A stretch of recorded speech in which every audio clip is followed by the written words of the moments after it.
Ils en imposent les obstacles du cross de Pau avec leur dimension au maximum des côtes. 1,20 m de haut et de large en partie fixe et bien plus avec les branchages et les fossés comme ici avec le spectaculaire palois. Voilà, donc bon, si vous partez d'ici, vous avez 1, 2, 3 mètres.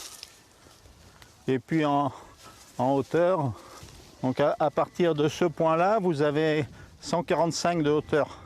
La promesse d'un énorme saut pour les chevaux qui devront ensuite franchir cette pointe très étroite. Une vraie difficulté de ce parcours, tout comme d'autres enchaînements volontairement sinueux imaginés par le chef de piste Pierre Michelet.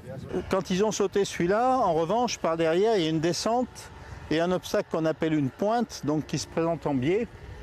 Donc il est en fait plus facile pour le cheval de passer à côté, de le dérober que de le sauter. En fait, on teste un peu la franchise des chevaux et sur la main droite et sur la main gauche. Voilà.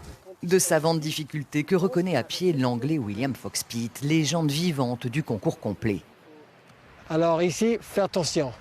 Alors, réveille le cheval en tournant. Viens ici, écoute-moi et sois direct. Le triple médaillé olympique a tout connu ici aux Étoiles de Pau, des chutes et de victoires. On rêve de ça.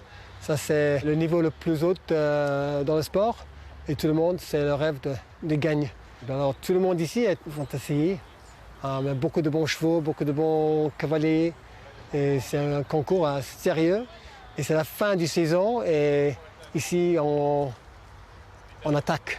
Ils seront 46 couples à rivaliser, le gratin mondial du concours complet pour un cross exceptionnel.